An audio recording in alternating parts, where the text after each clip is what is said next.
Hello and welcome to another episode of the Waypoint podcast, where we go over the weekly Torah portion and talk about a nugget of insight, see what the Torah is trying to tell us this week. Once again, the holiday season is in full swing. It is currently Hanukkah now, so Chag Sameach to all of my celebrators of Hanukkah. And because the holidays are in full swing, this episode's in a little bit of a delay. Please forgive me, but you know how these things go, schedules and all. But we're still gonna hit this episode. So today's, this week's Parasha is Mikeitz. It's a very interesting Torah portion. It's kind of in the middle of everything.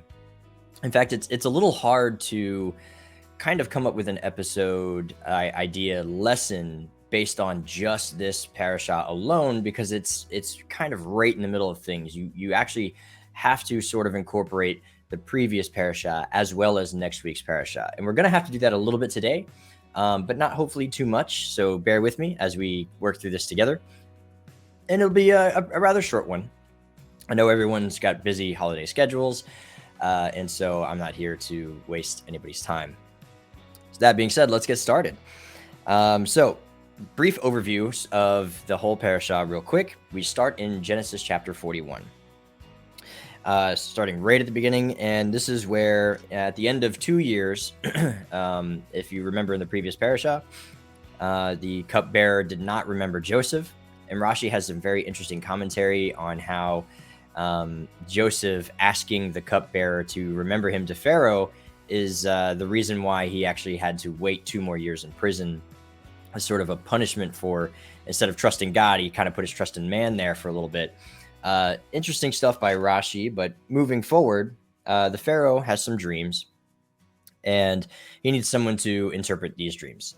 A lot of you already are familiar with the story with the 7 cows in the Nile. 7 more cows are starving, eat the other cows, and so the cupbearer remembers Joseph, calls him up, and then Joseph interprets the dream. He does so very impressively, that Pharaoh exalts him to the highest, most position in all of Egypt, minus being Pharaoh himself. So he's Pharaoh's right-hand man.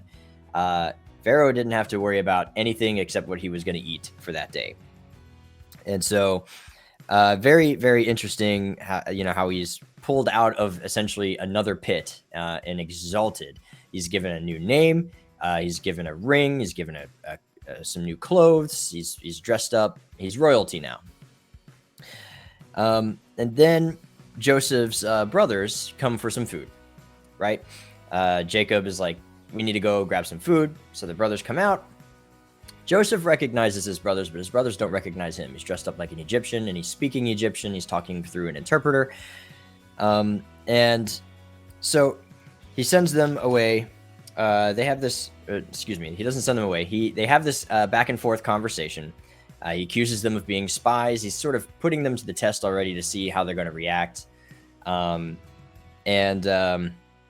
they end up telling him about their father and their brother Benjamin. And he's like, all right, well, you need to return with Benjamin to prove to me that you're not spies. And so I'm going to hold on to one of you. They eventually hold on to Simeon. So he stays, and the brothers go back with their bags full of food and their money back. And that sort of is a little terrifying to them. They go home. Father's really upset. Jacob, of course.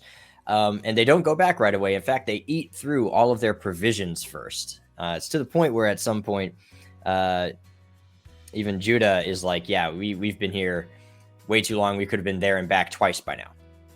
But now it's too late. So they go back. They need more food. And so they eventually take Benjamin with them after some serious convincing. There's 2 types of convincing here, and I'm actually going to talk a little bit more about that. So I'm just going to brush right past it for now. But Reuven and Yehuda do some convincing here. And so they return with Benjamin. Joseph is happy to see. He's overcome with emotion. He's constantly hiding himself throughout this Torah portion. And so they have a big banquet. They serve some food. He gets some drink in him, and then he plants some evidence in Benjamin's bag. And then they get out on their way. They get pulled back in. They have their bag searched, and it turns out Benjamin has the cup. And that's kind of where it ends. It ends like right in the middle of everything. And in fact, the very last verse, last few verses, Judah sort of steps forward, and he's like, "We're all your servants," to include the one who took the cup, or the one whose bag the cup in which the cup was found. He's not saying that Benjamin took the cup, because he probably knows better. But that's when the news that they didn't want to hear comes out, when Joseph replies by saying, "Far be it from me to do this.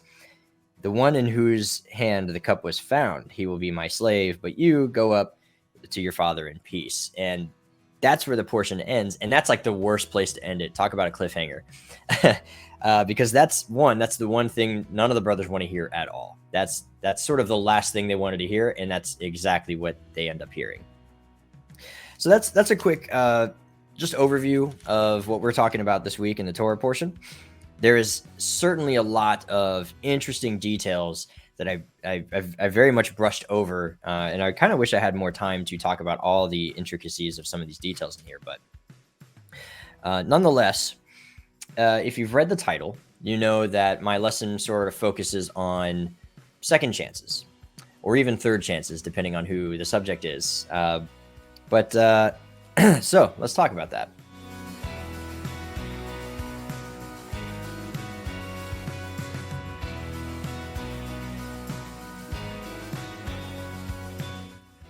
So come with me all the way to towards the end of chapter 42. Okay, so they put Simeon in jail, and they all go back. Or rather, they keep Simeon there with Joseph, and the rest of them go back. Now start in verse 36. Then their father Jacob said to them, "You have made me childless." This is, of course, when the brothers have returned back to Jacob already. "Joseph is no more. Now Simeon is gone. And next you'll take Benjamin. Everything is against me." Then Reuben spoke to his father, saying, "You can put my 2 sons to death if I don't bring him back to you. Put him in my hand, and I will return him to you." But he said, "My son will not go down with you, for his brother is dead, and he alone remains. And if harm should happen to him along the way that you're going, you'll bring my gray hair down to Sheol in grief." Okay. There is some interesting things to be said about this particular passage. So let's talk about last week's Parasha. Brad went over with you guys, talking about sort of having the opportunity to make what you have work, if you can. It's making a decision that's not the greatest of decisions. And I'm kind of going to work a little bit off of that. So if you remember, Reuven seems to be the first to try and step forward and make an attempt at keeping Joseph alive, right? And then later on, Judah also sort of does the same thing. Now, the moral of the story is you should always do the right thing. And in this particular case, they were sort of taking a sort of easy way, roundabout way out, but it was still the wrong decision. That wrong decision essentially led to the sale of Joseph. But it could have been much worse. He could have died. It could have been a number of things. And they were essentially trying to shift the blame, so that if they killed him inadvertently or indirectly, then they sort of shifted the blame away from them. But we all know better. It's their fault. That's the wrong thing to do. And that's what I like about this parasha, is we get that little parallel now. So we see Reuben sort of steps forward, and he's given a second chance to essentially make the right decision in a similar context this time. So God is sort of giving him a second chance at this. Reuben by now has already given up his right as the firstborn, but he's still trying to step into that role a little bit.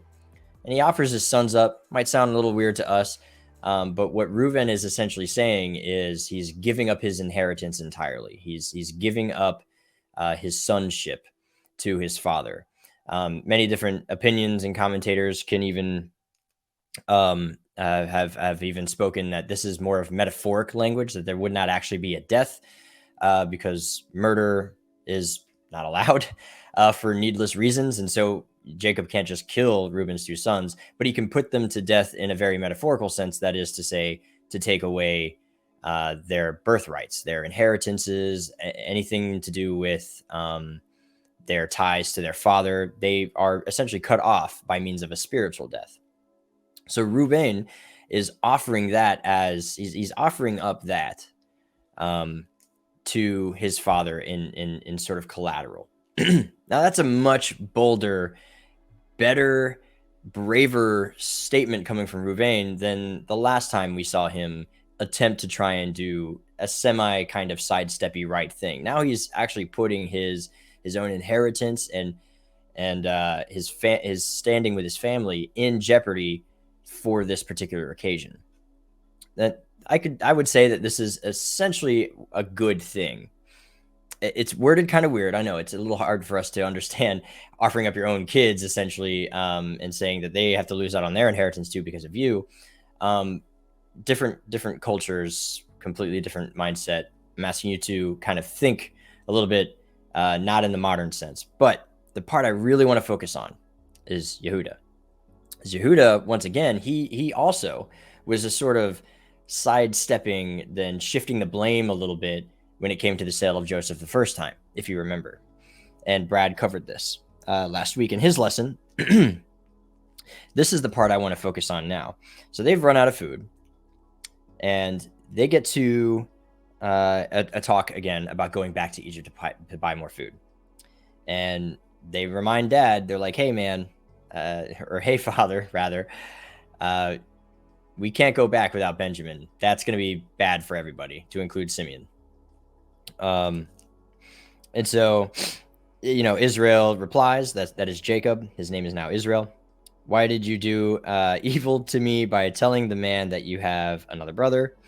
Right. And the man questioned us particularly. They replied about our relatives, asking if father was still alive, if we had any brothers. How could we possibly know that he would demand such a thing? And then Yehuda said to his father Israel, this is a good part, please send the boy with me, and we'll get up and go, so that we will live and not die, we and you and our children. I myself will be his pledge. You can demand him back from my own hand. If I don't bring him back to you and place him before you, then you can blame me all of my days. If we had not delayed, we could have returned twice by now. And then, of course, eventually father agrees, and he sends them back the bags and the money that was found in their bags when they initially returned. Now, the Hebrew here is different. So the way this one reads, I'm reading a TLV, and then you can blame me all of my days. The Hebrew reads very differently. It's more like, and I will have sinned against you all of my days. And even then, that doesn't quite capture what Yehuda is saying. Yehuda, many of the commentators agree that what Yehuda is essentially saying in this moment is that I will give up my place in the world to come if I don't bring Benjamin back with me. That's the kind of, like, that's what finally gets Jacob, that gets Israel to agree to this in the first place. So now, this is no longer about the brothers. You see, this change is starting to happen in the brothers. And Joseph is trying to confirm this change with his tests here. He wants to see if his brothers have changed at all in the about 14 years he hasn't seen them, 12 to 14 years. And so, but what we actually see here is that they are exhibiting this change. They are now no longer putting their own self-interests first. They one by one start putting the family first. They start putting the father first. Benjamin is part of this deal, and so they're willing to go to bat for Benjamin for the sake of the father. And that's this act. We're going to see a parallel act of it again next Parasha. This situation is God giving the brothers a second chance, specifically Reuben and Yehuda, a second chance to make the correct decision. And if they make the correct decision, then it undoes the decision they made in the past. Their second chance to make that decision will change essentially in some sort of roundabout way what happened in the past. It is a redemption. It is a repentance. In Hebrew, as some of you may already know, teshuvah is the Hebrew word for repentance. It means to turn back. But it's more than just sort of like turn back. In fact, this is sort of the focus of today's episode. Real repentance in the Hebrew thought is when presented with the same circumstances, you will not sin again. And once you make the decision to not sin again when presented with the same circumstances, then you have reached true repentance. That is what actual repentance looks like. Repentance is not simply regretting what a decision you made. It's more than that. It's not only regretting the decision you made, but it's also making a conscious effort not to do the same thing when presented with that same situation. And that's the important lesson that I want everyone to sort of gather from today, is that these brothers are being presented with a very similar situation. They're being given the opportunity to exhibit true repentance by the real meaning of the word, by its truest, purest definition. And they've decided not to do the same thing again. And that shows in their actions that their repentance is true. And Joseph is going to see this later on at the next Parasha, where he then realizes that their repentance is absolutely true. It's pure. And then he reveals himself. But that's for next week. This is a short one, I know, but thank you for sticking around for this episode. I hope that this short little lesson has blessed you. Yeah, before I go, the last thing I want to say is just remember, we serve a God that is a God of second chances, and he will always present you with an opportunity to show your true repentance. And should you succeed, it has the power to change your past and make your future brighter and better and good, just like it did for Joseph and the brothers. And with that, thank you once again for joining us this week. I hope this lesson has blessed you. And we will see you guys next week for the next Torah portion, Vayigash, I believe. So until next time, Shalom. Special thanks to this month's Patreon supporters.